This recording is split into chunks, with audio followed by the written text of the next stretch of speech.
अस्सलामुअलैकुम स्टूडेंट। अस्सलामुअलैकुम स्टूडेंट। आज की इस वीडियो में मैं आपको बताऊंगा कि पंजाब यूनिवर्सिटी का जो एडमिशन टेस्ट या एंट्री टेस्ट का फॉर्म आपने कैसे फिल करना है। आपने अपने जो डॉक्यूमेंट हैं वो कहाँ जाके अपलोड करने हैं, और फॉर्म कंप्लीट करने के बाद आपने अपना चालान फॉर्म कैसे जनरेट करना है। उसको जनरेट करने के बाद कौन से बैंक और किस ब्रांच में आपने सबमिट करवाना है। सबमिट करवाने के बाद आके फीस सेक्शन को कंप्लीट करते हुए आपने कैसे अपना फॉर्म कंप्लीट करना है, क्योंकि बहुत सारे बच्चे जो हैं वो अपनी फीस जमा करवाने के बाद आके फॉर्म इनकम्प्लीट छोड़ देते हैं, जिसकी वजह से उनका फॉर्म जो है वो सबमिट नहीं हो पाता। तो उससे पहले आप लोगों से रिक्वेस्ट है कि अगर आपने चैनल को अभी तक सब्सक्राइब नहीं किया तो आप प्लीज सब्सक्राइब कर लें, या फेसबुक पे हैं तो पेज को फॉलो कर लें, क्योंकि पीयू से आने वाली हर अपडेट जो है वो मैं इंशाल्लाह आपको यहाँ इस प्लेटफॉर्म से बताता रहूंगा। आप pu.edu.pk वेबसाइट पे आएंगे तो आजकल जो इंटरफेस है कुछ इस तरह से, क्योंकि ये एंटी टेस्ट का जो फेज आ रहा है ये है। इसका लिंक भी मैं डिस्क्रिप्शन में दे दूंगा, और उसके बाद जब आप डायरेक्ट फॉर्म फिल करेंगे तो उसका जो इंटरफेस है, डायरेक्ट मैं दो लिंक दूंगा। ठीक है, एक ये एडमिशन वाला जिस पे आप डायरेक्ट जो है इस फेज पे आ जाएंगे। तो जैसे ही आप इस फेज पे आएंगे तो यहाँ पे आपने ये इंस्ट्रक्शंस गिवन है। Okay, I have read all instruction. तो ये इंस्ट्रक्शन पढ़ने के बाद आप इस इंटरफेस पे आ जाएंगे। तो यहाँ सबसे पहले आप अपना एनआईसी नंबर जो है उसको एंटर करेंगे।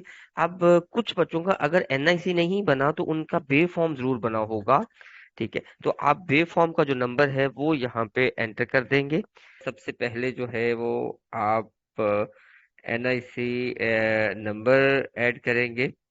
ठीक है, तो एनआईसी नंबर ऐड करने के बाद यहाँ पे इसको रीटाइप करेंगे। रीटाइप करने के बाद यहाँ आप जो है वो अपना नाम लिखेंगे।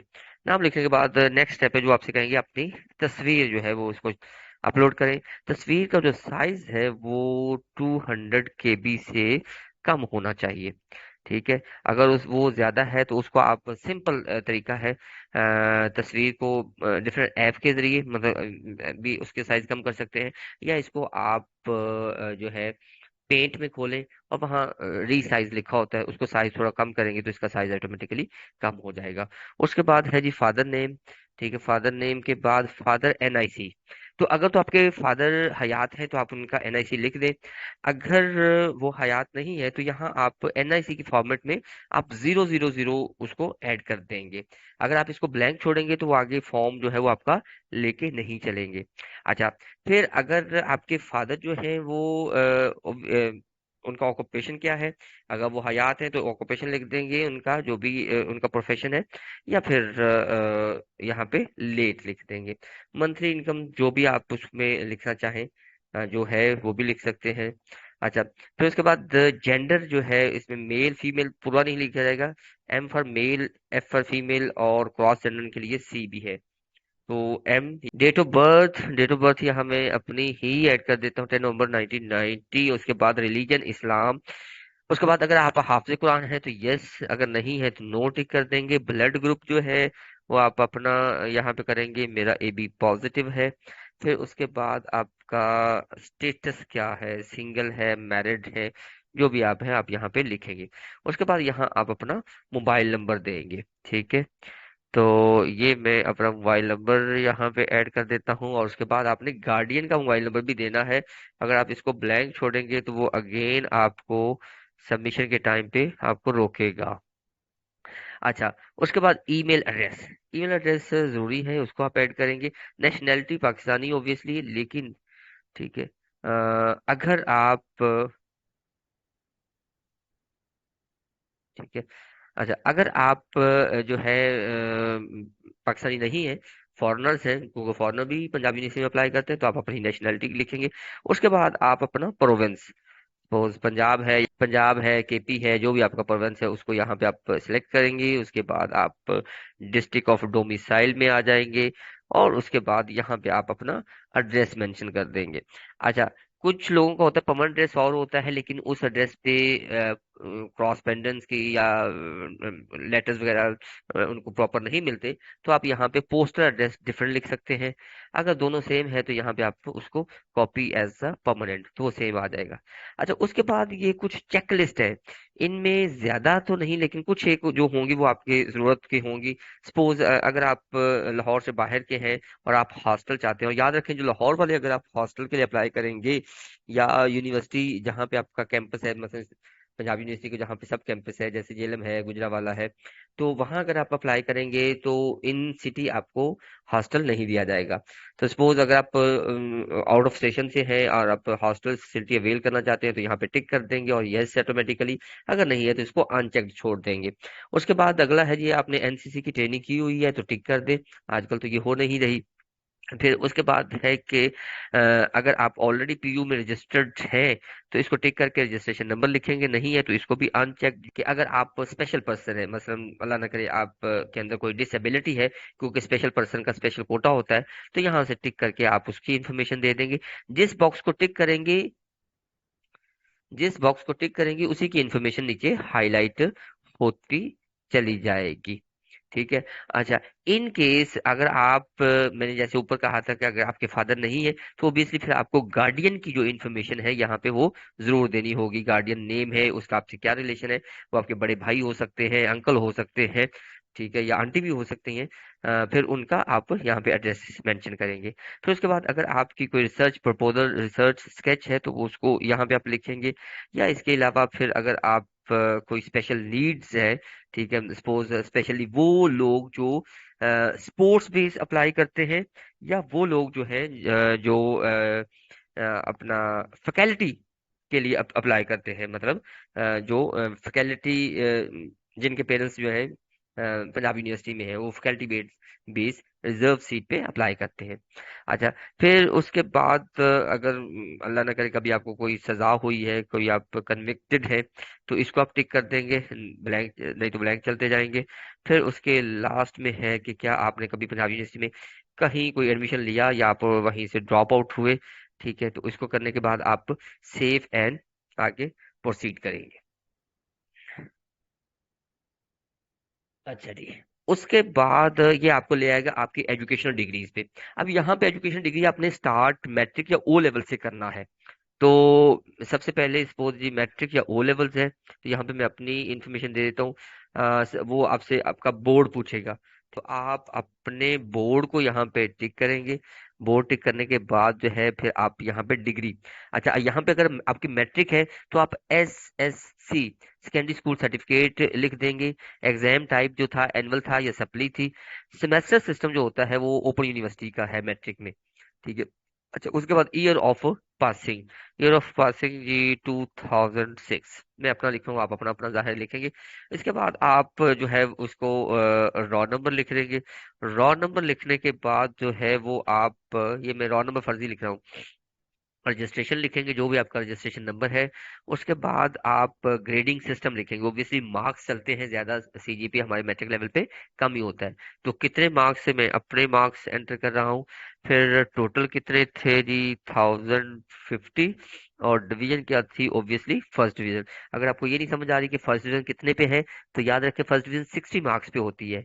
तो इसका तरीका क्या होगा कि आप जितने ऑब्टेन मार्क्स हैं divided by your total marks and multiply by 100, तो उसमें परसेंटेज आ जाएगी। तो अगर आप below 45 third division, 45 to 60% second division, और 60 टू 70 जो है वो फर्स्ट डिवीजन होती है, और 70 प्लस जो है वो हाई फर्स्ट होती है, लेकिन उसका वो जिक्र नहीं होता, फर्स्ट ही चलती है। अच्छा, उसके बाद ग्रेड ऑब्वियसली ए आ जाएगा, ठीक है। और आपके मेजर सब्जेक्ट हैं वो साइंसेज है। तो ये सारा करने के बाद आप इसको सेव कर देंगे। सेव करने के बाद आपने आगे नेक्स्ट इंफॉर्मेशन जो है वो पुट करनी है। अब वो ऑब्वियसली आपका क्या होगा, वो इंटरमीडिएट है। इंटरमीडिएट को करेंगे तो आगे आपको वो दो तीन कैटेगरीज देगा। सबसे पहले तो ये पूछेगा are you waiting for result. तो अगर आपने अभी सेकंड ईयर के एग्जाम दिए हैं तो आप ऑब्वियसली वेटिंग फॉर रिजल्ट पे आ जाएंगे। लेकिन नीचे इन्फॉर्मेशन अब वही होगी, लेकिन वो सिर्फ फर्स्ट ईयर की आपसे आपसे इन्फॉर्मेशन पूछेगा। लेकिन अगर आपका रिजल्ट पहले डिक्लेयर हो चुका है, आपने पहले किया हुआ है, तो इन्फॉर्मेशन सेम होगी, लेकिन जाहिर है यहाँ पे फिर आप अपनी सेकेंड ईयर की इन्फॉर्मेशन देंगे। अभी मैं सपोज वेटिंग फॉर रिजल्ट करता हूँ, तो वो कहते हैं ये डिग्री टाइप क्या थी, FA था, आईकॉम था, DEA था या A लेवल था। मैं कहता हूँ जी FSC थी। और फिर वो आगे पूछेगा जी FSC में आपकी स्पेशलाइजेशन क्या थी, प्री एग्रीकल्चर थी, इंजीनियरिंग थी या मेडिकल थी, तो प्री मेडिकल हो गया। उसके बाद किस बोर्ड से, तो यहाँ पे जी 22 लाहौर आ गया मेरा। ठीक है। फिर उसके बाद जी वो एग्जाम टाइप ओबियसली एनुअल था। ठीक है। ईयर ऑफ पासिंग आप अपना यहाँ पे, क्योंकि फर्स्ट ईयर का लिखेंगे तो ये 2022 होगा। तो अगर मैं अपना यहाँ पे ईयर ऑफ पासिंग लिखता हूँ तो 2008 हो जाएगा। ठीक है। उसके बाद आप अपना जो भी रॉ नंबर है वो लिखेंगे। उसके बाद आप रजिस्ट्रेशन ऐड करेंगे और फिर आप ग्रेडिंग सिस्टम मार्क्स पे आ जाएंगे। मार्क्स के बाद फिर आप अपने मार्क्स एंटर करेंगे पार्ट 1 के, अगर पार्ट 2 के हैं। अच्छा याद रखें ये एग्रीगेट, ये पार्ट 1 वाले बच्चे परेशान ना हो, उनका एग्रीगेट वही निकलेगा। मतलब उनको लगता है ये हमारे तो फर्स्ट ईयर के मार्क्स ऐड होंगे, अगर किसी बच्चे ने सेकंड ईयर के भी किए हैं तो उसके तो मार्क्स हमसे डबल हो जाएंगे। यहाँ पे ये चीज मैटर नहीं करती, यहाँ एग्रीगेट मैटर करेगा, तो इसमें परेशानी होने की जरूरत नहीं है। टोटल मार्क्स ये 1100, अगर आपके फर्स्ट ईयर है तो ऑब्वियसली ये आपको 550 आपके टोटल मार्क्स होते हैं। अच्छा उसके बाद डिवीजन फर्स्ट है। फिर उसके बाद ग्रेड ए है, मेजर सब्जेक्ट साइंसेस, अगर आप FA में है तो आप ह्यूमैनिटीज एंटर करेंगे। ठीक है। आईकॉम है तो कॉमर्स एंटर करेंगे। ये करने के बाद सेव। अच्छा अब याद रखें जो अंडर ग्रेजुएट प्रोग्राम है उनके लिए इतनी ही जो एजुकेशनल इन्फॉर्मेशन उन्होंने ऐड करनी है। लेकिन यही फॉर्म आगे चल के एमफिल और PhD के जब एडमिशन होंगे मिड जुलाई और सितंबर अगस्त में, तो यही फॉर्म होगा। लेकिन यहाँ पे क्या होगा कि उनकी मोर एजुकेशन पे यहाँ वो टिक करेंगे, तो उनकी आगे वो अपनी जो बैचलर या मास्टर की इंफॉर्मेशन है वो करेंगे, ऐड करेंगे। तो उसके बाद फिर एंड पे क्या होगा जी, proceed to the next step, final submission. तो आपसे पूछेगा ओके, आप कहेंगे यस ठीक है। लेकिन अब यहाँ पे वो क्या कहेंगे जी, आपने डॉक्यूमेंट अपलोड करें। अब डॉक्यूमेंट आपने कौन से, अब डॉक्यूमेंट आपने कौन से अपलोड करने हैं, सबसे पहले आपने मैट्रिक का सर्टिफिकेट, उसकी तस्वीर लेके रख लेनी है, आपको पता हुआ कहाँ पड़ी है, ब्राउज करके उसको अपलोड करेंगे। तो ये मैट्रिक का हो गया, यहाँ पे आप डॉक्यूमेंट अपलोड करेंगे तो वो आपको बता देगा कि आपका डॉक्यूमेंट जो है वो सक्सेसफुली अपडेट अपलोड हुआ है या नहीं हुआ। अब यहाँ पे देखें ये मैट्रिक का, ये आपको नहीं नजर आ रहा ना, यहाँ पे क्या है, व्यू या रिप्लेस, मतलब इसका मतलब क्या है कि वो अपलोड हो चुका है। अभी इंटर का हुआ नहीं है तो यहाँ पे रेड में आ रहा है अपलोड द डॉक्यूमेंट। अब मैं यहाँ पे इंटर का अपना रिजल्ट कार्ड अपलोड करता हूँ, ब्राउज करता हूँ, तो ये अपलोड हो गया। अच्छा जी अभी उसे अटैच किया है, अब मैं उसको अपलोड कर दिया। अच्छा अब ये देखिए, ये मेरे डॉक्यूमेंट्स अपलोड हो चुके हैं। अब वो क्या कहते हैं जी, बैक टू फॉर्म। अब हम वापस फॉर्म पे आ गए। ठीक है। अब आगे क्या है जी, यहाँ पे आप अगर आपको लगता है कि आप एक फॉर्म को रिव्यू करना चाहते हैं, जरूर करना चाहिए ताकि आपसे कोई ऐसा ना हो कि वो गलत मिसप्रिंट हो गया हो या गलत टाइपिंग हो गई हो। तो व्यू अपडेट डॉक्यूमेंट को आप एक बार रिव्यू में देख सकते हैं। लेकिन फिर अगर आप कहते हैं डू द फाइनल सबमिशन, तो आपको अपने फॉर्म पे ले आएगा। तो यहाँ पर भी आप सारे एक बार गौर से पढ़ सकते हैं। ठीक है। जहां पर भी आपको लगे कि कोई मिस्टेक हो गई है तो परेशान नहीं होना, आप नीचे आएंगे तो सबसे ये नीचे back to form for editing, यहाँ पे क्लिक करेंगे तो ये आपको प्रॉपर ले जाएगा एडिटिंग के लिए। लेकिन अगर आपका फॉर्म सारा के सारा ठीक है तो यहाँ आप चेकबुक में इसको क्लिक करेंगे, तो क्या होगा यहाँ पे ये submit the information as final, यहाँ पे सबमिट हो गई। लेकिन अभी आपका फॉर्म सबमिट नहीं हुआ, अभी आपका फॉर्म सबमिट नहीं हुआ। अब यहाँ पे आके आपने कैटेगरी सिलेक्ट करनी है, जैसे मैंने पिछली वीडियो में बताया था कि पंजाब यूनिवर्सिटी 5 से 7 कैटेगरीज बनाई है।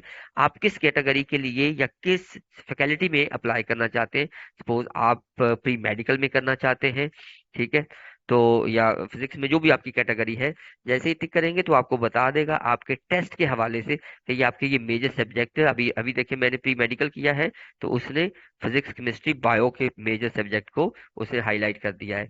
उसके बाद आपने सिटी सिलेक्ट करना है। अब कुछ बच्चे परेशान हैं जी, हम तो गिलगित बल्तिस्तान जो का हम टेस्ट देने लाहौर आएंगे, नहीं, आप गिलगित बल्तिस्तान में है, कराची में है, कोयटा में है, पिशावर में है, आप अपने अपने सिटीज में रह के वहां पर टेस्ट दे सकते हैं। अपना सेंटर फॉर सिटी सिलेक्ट करेंगे और उसके बाद यहाँ पे चेकलिस्ट, और चेकलिस्ट के बाद सबमिट, सबमिट। चेकलिस्ट के बाद सबमिट एप्लीकेशन।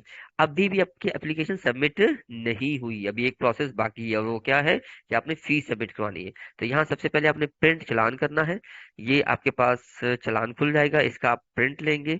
इसको किसी भी यूबीएल या एचबीएल की ब्रांच में जाके आप जो है वो सबमिट करवा कर सकते हैं। सबमिट करवाने के बाद आप दोबारा वापस आएंगे। तो वापस आने के बाद यहाँ पे आपने क्या करना है, जनरेट एप्लीकेशन। जब आप जनरेट एप्लीकेशन आप कहेंगे तो वो आपसे पूछेगा ओके, आप कहेंगे यस। तो यहाँ आपने जो फीस सबमिट करवाई है उसकी डिटेल देंगे। तो सबसे पहले पूछेगा किस बैंक में, यूबीएल में या एचबीएल में। फिर उसके बाद किस ब्रांच में, तो सपोज यहाँ पे मैं लिख देता हूँ जी पीयू ब्रांच है। फिर उसके बाद वो पूछेगा जी आपने जमा कब करवाया, ठीक है जी, उस डेट को। और फिर वो आपसे एंड पे क्या कहेगा जी, इस जो चालान आपने जमा करवाया है उसकी पिक्चर अपलोड करें। पिक्चर अपलोड करेंगे तो जैसे ही आप ये फाइनलाइज या जनरेट एप्लीकेशन पे जाएंगे तो आपकी एप्लीकेशन जो है वो फाइनल सबमिट हो जाएगी। इसके अलावा अगर आपका कोई क्वेश्चन हो, कोई क्वेरी हो, तो आप नीचे कमेंट बॉक्स में कमेंट कर सकते हैं। इंशाल्लाह मैं आप लोगों को मुकम्मल गाइड करूंगा। Best of luck.